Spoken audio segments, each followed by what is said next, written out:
चलो भैया बहनों, प्रश्न में हम घ नंबर को पूरा किए थे। ये देखिए घ नंबर हो गया था। अब यहाँ से चालू करते हैं। गोपालः किमर्थम रूप्यकाणि याचते, तो इसका उत्तर है।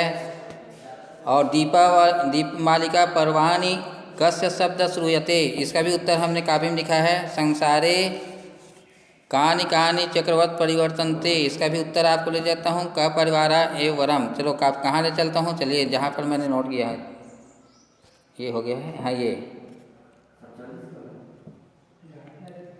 गोपालः किमर्थम रूप्यकाणि याचते, गोपालः क्रीडनके क्रेतुं रूप्यकाणि याचते, गोपाल खिलौने खरीदने के लिए रुपये मांगता है। याचते यानी मांगता है। अगला, दीपमालिका पर्वणि कस्य शब्दः श्रूयते, दीपमालिका के पर्व पर किसका शब्द सुनाई देता है, तो उत्तर है दीपमालिका पर्वणि अग्नि क्रीडका नाम पटापट शब्दः श्रूयते। दीपावली पर्व में, हिंदी में उत्तर, दीपावली पर्व में पटाखों की पटापट शब्द आवाज़ सुनाई देती है। संसारे कानि कानि चक्रवत् परिवर्तन्ते, संसार में कौन कौन से चक्रवत् बदलते हैं, तो संसार में दुखानि सुखानि च चक्रवत् परिवर्तन्ते। चलो इसका हिंदी में उत्तर क्या होगा देखते हैं। संसार में दुख और सुख चक्र के समान परिवर्तित होते रहते हैं या फिर बदलते रहते हैं। कह परिवारः एव वरम, सबसे सरल है। कौन सा परिवार श्रेष्ठ है, तो लघु परिवारः एव वरम, लघु परिवारः एव वरम। अगला है,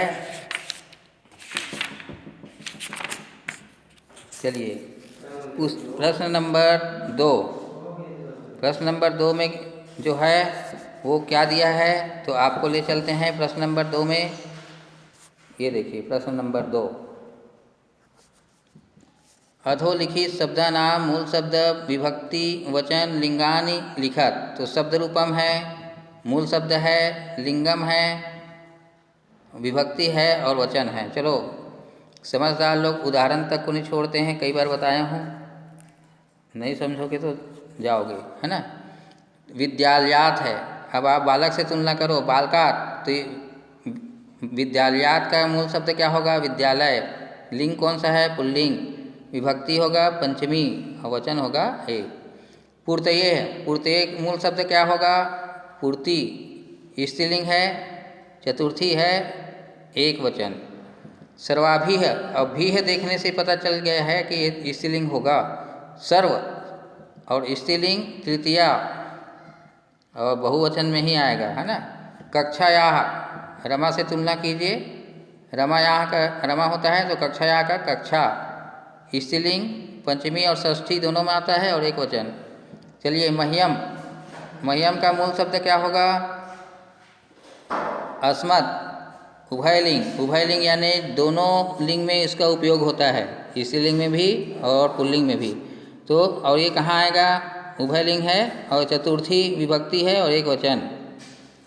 चलिए अगला, भार्यया, रमा का रम्या और भार्या का भार्यया, तो मूल शब्द हो भार्या।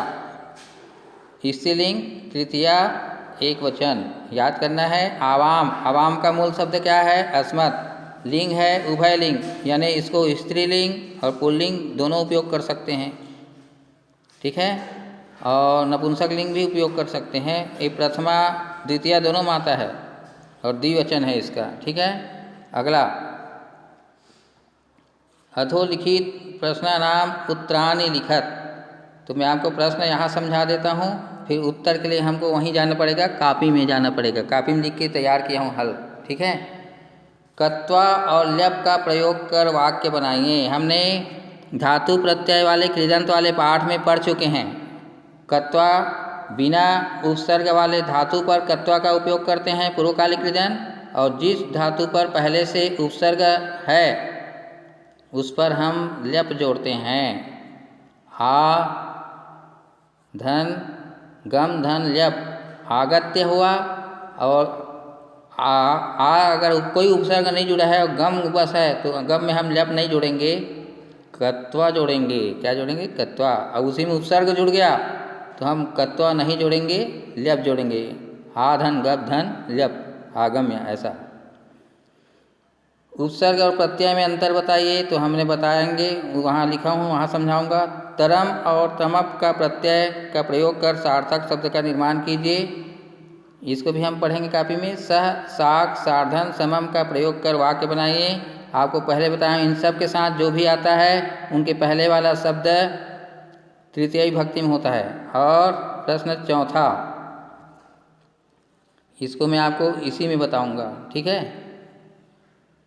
चलिए, निम्नांकितेषु तत्पुरुष समासम चिनु।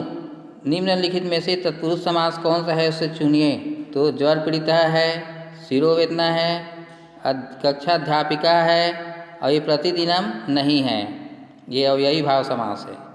विद्यालय गणवेशः है, अभ्यास पुस्तिका है, दीपमालिका है और दीपोत्सव है। सिर्फ एक प्रतिदिनम को छोड़ के बाकी सब तत्पुरुष समास है। चलिए, अभी के लिए इतना ही।